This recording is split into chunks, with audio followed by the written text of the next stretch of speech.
Monsieur Guillaume Blanchot, directeur général, de Madame Justine Boniface, directrice de cabinet. Madame, Messieurs, je vous remercie de prendre du temps pour répondre à cette nouvelle invitation, puisque vous étiez déjà venus en début de mission pour nous donner le cadre dans lequel l'ARCOM fonctionne. Ça nous a permis de nous éclairer avant de débuter l'ensemble de notre travail d'audition. Nous avions donc ainsi entendu le 14 décembre dernier.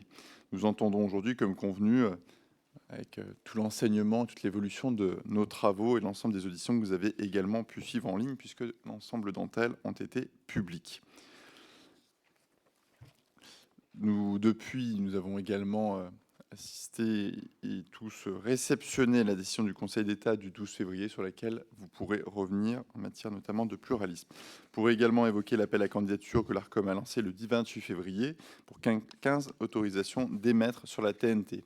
Je vais bien sûr vous donner la parole pour propos liminaires, environ 10 minutes. Monsieur le Président, je vous remercie également de nous déclarer tout autre intérêt public ou privé de nature à influencer vos déclarations dans un souci de transparence. J'invite également les députés qui ont pu avoir un passé dans l'audiovisuel à le préciser par transparence.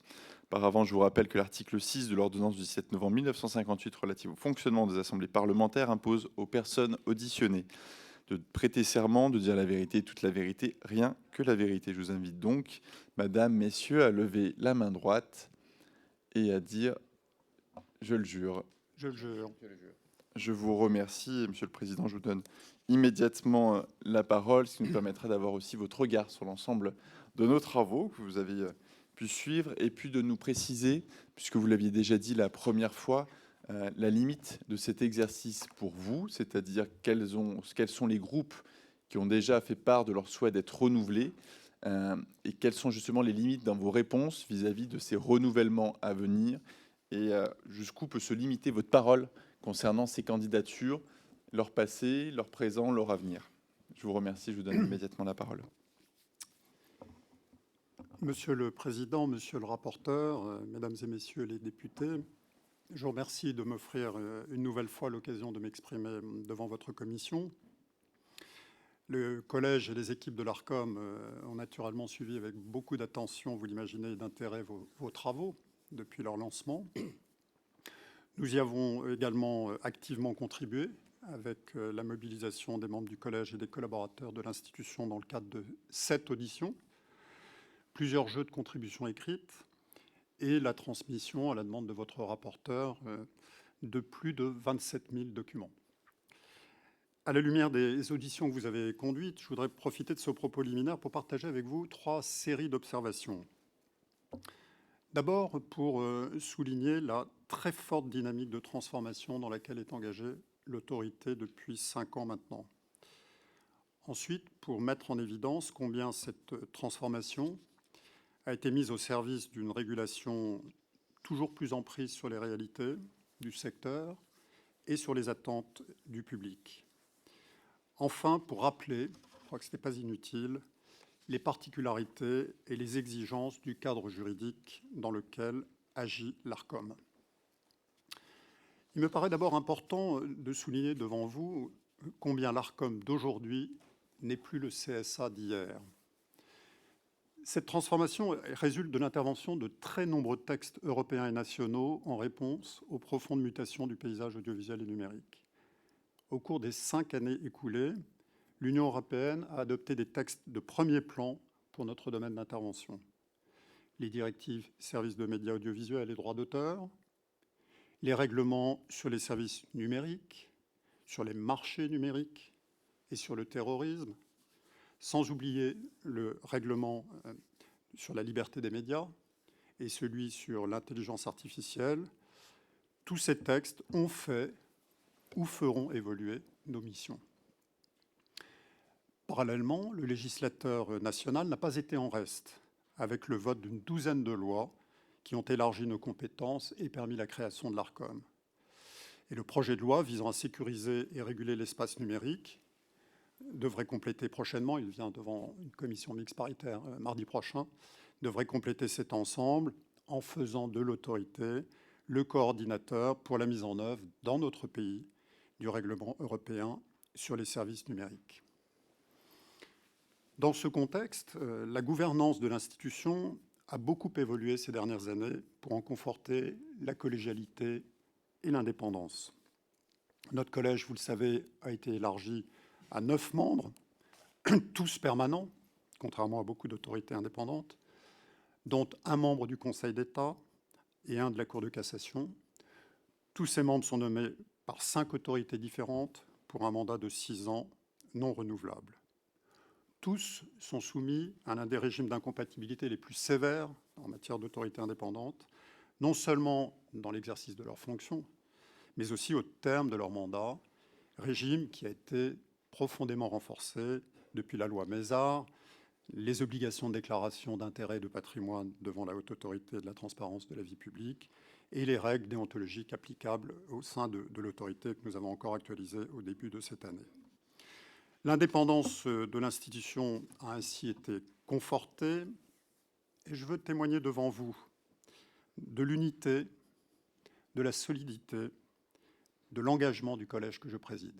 Ça n'a pas toujours été le cas dans l'histoire de cette institution que je connais très bien depuis 40 ans. Ce collège délibère et statue semaine après semaine, en toute sérénité, attentif comme il se doit aux débats qui entourent l'action du régulateur, mais, j'insiste sur ce point, imperméable aux pressions de toute nature. Notre indépendance s'exerce comme il se doit vis-à-vis du pouvoir politique. Elle s'exerce aussi vis-à-vis des acteurs que nous régulons, sans être pour autant synonyme d'isolement. La tour Mirabeau qui nous abrite n'est pas une tour d'ivoire. Le régulateur n'est pas le simple arbitre d'intérêts privés. Il n'est pas non plus un simple conciliateur, même s'il peut aider à la résolution des litiges. Il n'est pas un co-régulateur. Sa seule boussole est l'intérêt général pour faire respecter la règle de droit. L'indépendance n'est pas non plus un blanc-seing. Elle est pour nous une exigence. Son premier corollaire est le contrôle étroit exercé par la représentation nationale et par le juge. Vous le savez, nous entretenons avec l'Assemblée nationale et le Sénat des liens étroits sous la forme d'échanges nombreux, de rencontres et d'auditions régulières. Les membres de la Commission des affaires culturelles ici présents le savent. En 2023, le collège et les services de l'ARCOM ont ainsi été auditionnés à 31 reprises. Quant au contrôle du juge, il s'exerce sur l'ensemble de nos décisions. L'autre corollaire, c'est la transparence qui s'applique à notre action, que ce soit pour nommer aux présidences des entreprises de l'audiovisuel public ou pour attribuer des fréquences. Toutes les étapes des procédures que nous déployons sont publiques. L'ARCOM rend ainsi régulièrement compte de son activité, de ses résultats, de sa feuille de route. Par ailleurs, pour mieux remplir ces nouvelles missions, l'ARCOM a changé de dimension et adapté son organisation. Quand j'ai pris mes fonctions, début 2019, l'ARCOM comptait environ 300 collaborateurs. Le CSA, à l'époque. L'ARCOM en compte aujourd'hui près de 400, en intégrant les effectifs de l'ex-ADEPI et les 30 emplois supplémentaires qui nous ont été accordés par le Parlement, par vous-même, et nous vous en sommes reconnaissants depuis 2020. En parallèle, nous avons refondu notre organigramme avec la création d'une direction des plateformes en ligne pour gérer nos nouvelles compétences, la création d'une direction de la création pour mieux contrôler les obligations en matière de financement de la production. Nous avons élargi le champ d'action de nos 16 délégations territoriales. Nous avons dématérialisé nos procédures. Nous avons développé de nouveaux outils d'interaction et de communication avec les publics, renforcé nos liens avec le monde de la recherche et la société civile à travers les différents observatoires et comités qui sont placés auprès de nous pour nourrir notre action et nous aider dans nos activités de régulateur. Avec l'entrée en vigueur du règlement européen sur les services numériques, l'ARCOM est aujourd'hui, je crois qu'on peut le dire sans rougir, un régulateur reconnu sur le théâtre européen, que ce soit au sein du Comité européen des services numériques ou du Comité européen pour les services de médias. Ce bilan, c'est naturellement celui du législateur, mais il est aussi celui du collège, de la direction générale et de tous les collaborateurs de l'ARCOM. l'une des administrations les plus compétentes qu'il m'ait été donné de servir et d'animer depuis que je suis engagé dans le service public, soit maintenant presque 45 ans. Je veux ici leur rendre un hommage tout particulier. Cette dynamique de transformation, nous l'avons mise au service d'une régulation davantage en prise avec les réalités du secteur et les attentes du public. Ce sera mon second point. Au fil des auditions, vous avez pu prendre la mesure de l'étendue des missions de l'autorité et de l'intensité de ses activités. Je voudrais à cet égard remettre en perspective le chemin parcouru pour mieux accompagner la modernisation de la diffusion, renforcer les obligations des éditeurs comme leur contrôle et préparer les échéances de 2025. Nous avons d'abord mené plusieurs chantiers importants pour moderniser la diffusion de la radio et de la télévision. En radio, les 5 années écoulées ont été dominées par le déploiement de la radio numérique, le DAB+, qui couvre à présent 60% de la population métropolitaine. Il s'agit là d'une étape décisive pour offrir un nouvel horizon à ce média auquel les Français sont particulièrement attachés. En télévision, nous avons poursuivi la modernisation de la plateforme TNT, en achevant la généralisation de la haute définition, en déployant l'ultra haute définition pour les antennes de France 2 et France 3, dans la perspective des Jeux olympiques et paralympiques de cet été. Nous avons enfin engagé récemment l'important dossier des services d'intérêt général pour assurer à nos acteurs une visibilité appropriée sur les téléviseurs connectés face aux plateformes payantes étrangères. Enjeu pour le pluralisme et l'intérêt du public, enjeu aussi de souveraineté française et européenne. Ce dossier est actuellement soumis à l'examen de la Commission européenne. En parallèle, l'autorité a porté une attention particulière au renforcement des obligations des éditeurs et à leur contrôle. Dans un contexte de transformation rapide des usages et des technologies que j'avais présenté devant vous lors de ma précédente audition, la TNT reste pour les Français un vecteur central d'accès au contenu audiovisuel, au savoir, à la culture, à l'information, au divertissement, avec un large choix d'offres gratuites diffusées à l'ensemble de la population. Il ne faut jamais oublier que la TNT est le seul espace qui soit aujourd'hui régulé de façon aussi aboutie pour imposer aux éditeurs des obligations de financement, des objectifs de cohésion sociale, des règles de pluralisme. S'agissant de la TNT nationale, les 3 appels aux candidatures que nous avons menés depuis 2019 ont été l'occasion pour l'autorité de revoir les termes des conventions liant les éditeurs aux régulateurs. Je pense en particulier aux clauses relatives au pluralisme, au soutien à la création ou encore aux obligations sociétales. Les dernières conventions de TF1 et d'M6 traduisent l'attention que le régulateur a portée à des questions aussi importantes que la place des femmes sur les antennes, la visibilité du handicap, l'accessibilité des programmes, la représentation de la diversité, en intégrant pour la première fois des engagements en matière de transition écologique et d'éducation aux médias. De la même façon, les renouvellements d'autorisation ont permis de revoir les obligations des éditeurs pour les mettre à jour.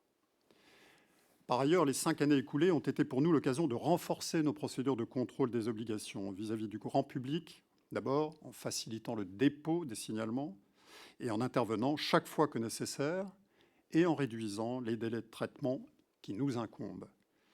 Depuis 2019, l'autorité a prononcé 194 mises en garde, 98 mises en demeure, 31 sanctions. Elle a relevé de façon très significative, quand on regarde sur la longue période des 40 dernières années, de façon très significative le niveau financier de ces sanctions. C'est dans cet esprit que nous avons engagé le 28 février dernier l'appel aux candidatures pour les 15 fréquences de la TNT nationale qui arrivent à échéance en 2025. Vous aurez noté, je ne doute pas que vous l'ayez regardé, dans le texte de l'appel publié le 28 février, que les attentes que nous avons exprimées, les exigences que nous avons exprimées à l'égard des candidats, elles ont été très singulièrement renforcées. Le régulateur a clairement exprimé l'attention qu'il portera dans cette procédure, en particulier aux impératifs de pluralisme et d'intérêt du public, comme aux exigences fixées par la loi. Notre attention, je l'avais dit devant vous, est de privilégier une logique de mieux-disant quant aux engagements des candidats. Ce sera là encore pour nous l'occasion de revoir les dispositions des conventions, en particulier s'agissant de l'obligation de respecter le pluralisme des courants de pensée et d'opinion à la lumière de la récente décision du Conseil d'État que vous avez évoquée, Monsieur le Président. À cet égard, je le rappelle, la loi de 86 rappelle sans ambiguïté que la délivrance des autorisations est subordonnée, c'est le terme de la loi, à la conclusion d'une convention qui décline les engagements pris par le candidat devant le régulateur, en particulier dans son dossier de candidature et lors de son audition publique. Sans la conclusion de cette convention, il ne peut y avoir d'autorisation d'émettre. Enfin, et ce sera mon dernier point, je voudrais rappeler devant vous les particularités et les exigences du cadre juridique dans lequel agit l'autorité. Nous avons entendu au fil de vos auditions les commentaires, parfois les critiques, qui ont pu être formulés ici ou là sur l'action du régulateur. Nous y sommes naturellement attentifs, tant l'autorité s'attache à toujours mieux remplir ses missions. Il importe toutefois, je crois, de bien prendre la mesure d'un environnement juridique dont les exigences sont souvent peu connues quand elles ne sont pas sous-estimées ou tout simplement ignorées. Il me paraît d'abord essentiel de rappeler que notre modèle de régulation repose sur un équilibre fondamental.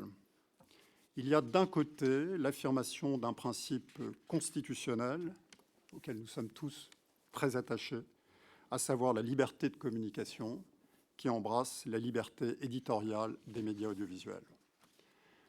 Ce principe, vous le savez, est extrêmement protégé dans notre droit. Il l'est par la Constitution, il l'est par la loi, mais il l'est aussi par les juridictions nationales et européennes. C'est le titre et le principe cardinal de la loi de 86 dont nous sommes les garants. Plusieurs annulations des décisions du régulateur l'ont été par le passé sur ce seul fondement. De la même façon, la jurisprudence de la Cour européenne des droits de l'homme, notamment dans son célèbre arrêt de principe qui a été évoqué devant vous, Handyside contre Royaume-Uni du 7 décembre 1976, affirme sans ambiguïté la très forte protection dont bénéficie la liberté d'expression sur notre continent. N'oublions jamais que cette liberté publique fondamentale, l'un des droits les plus précieux de l'homme, est au cœur de notre modèle démocratique. Et c'est cette liberté qui est encore réaffirmée dans le règlement européen sur la liberté des médias, récemment validé par le Parlement européen. Il y a de l'autre côté les limites posées par la loi à ce principe fondateur pour assurer la protection des publics. Nous en avons aussi la charge, nous y veillons scrupuleusement. Et notre action, jour après jour, s'exerce sur cette ligne de crête dessinée par le constituant et le législateur. C'est pourquoi notre collège pèse et sous-pèse chacune de ces décisions à l'aune de cet équilibre fondamental. À la lumière de ces principes, l'action de l'Arcom s'exerce dans un cadre particulièrement balisé par la loi et les jurisprudences. Sur ce point, vous me permettrez de m'arrêter quelques instants sur la question souvent évoquée devant vous des procédures de sanctions déployées par le régulateur. J'en rappelle la logique. Elle est progressive et j'en rappelle l'impératif de proportionnalité qui s'impose à nous. Aucune sanction ne peut être prononcée directement par le régulateur. Au regard du principe constitutionnel de l'égalité des délits et des peines, celui-ci est tenu dans un premier temps de prononcer une mise en demeure exposant de manière précise le fondement juridique qui la motive. Cette mise en demeure, qui peut être contestée devant le juge, a une durée de validité limitée à 5 ans depuis une modification législative adoptée par le Parlement en 2021. Ce n'est qu'en cas de réitération d'un manquement de même nature, j'insiste sur ce point, que celui ayant fait l'objet de la mise en demeure préalable, qu'une procédure de sanction peut alors, et alors seulement, être envisagée. Cette procédure, vous le savez, elle est à la seule main d'un rapporteur indépendant, membre du Conseil d'État, qui dispose, je le dis une nouvelle fois, du monopole des poursuites et conduit son instruction à charge et à décharge, à son rythme et en toute indépendance. Ce n'est qu'au vu du rapport produit par le rapporteur que l'autorité peut, après avoir entendu les parties, prononcer l'une des sanctions prévues par la loi. Ce sont là les garanties et les exigences de notre État de droit, d'autant plus justifiées que l'autorité administrative est dotée d'un pouvoir de sanction important et qu'elle agit dans le champ d'une liberté publique fondamentale. Mais je le dis très simplement, le temps du droit ne sera jamais le temps des réseaux sociaux. Si ces principes fondateurs de la régulation gardent toute leur pertinence, il faut néanmoins, je l'ai dit devant vous dans ma précédente édition, et je le répète ce matin, envisager aujourd'hui l'adaptation de notre droit aux bouleversements en cours. La loi de 86, vous le savez, a été modifiée à plus de 100 reprises depuis son adoption, ce qui lui a fait perdre en lisibilité, en intelligibilité. Et chacun sent bien que l'heure est venue de mettre à jour ce texte pour l'adapter aux nouvelles réalités du moment. Ainsi, pour conforter le pluralisme externe, si précieux pour notre démocratie, il est plus que temps de revisiter la réglementation anti-concentration qui a été construite à l'heure de la diffusion par voie hertzienne pour permettre aujourd'hui aux autorités de régulation et à l'Arcom en particulier de mieux traiter la dimension plurimédia des groupes. Plusieurs travaux ont été conduits récemment en la matière, au Sénat, mais aussi avec le rapport des inspections générales des finances et des affaires culturelles de 2022, dont nous faisons pleinement nôtres les recommandations. De la même façon, il est à nos yeux indispensable d'engager une réflexion d'ensemble pour conforter le modèle économique des médias, presse écrite, radio, télévision, et leur permettre de financer une information et des contenus de qualité dans l'intérêt des publics. Cet objectif impliquera indubitablement une nouvelle régulation des grands acteurs de la publicité numérique. Bien d'autres pistes peuvent être évoquées. Je pense à celle issue de la récente mission d'information sur la loi Bloch, dont je me réjouis qu'elle ait repris grande partie de nos propositions. Je pense aussi au rapport de la commission d'enquête du Sénat sur la concentration dans les médias de fin 2021, qui proposait des dispositions spécifiques intéressantes pour les chaînes d'information, ou encore aux travaux qui résulteront, je l'espère, des États généraux de l'information.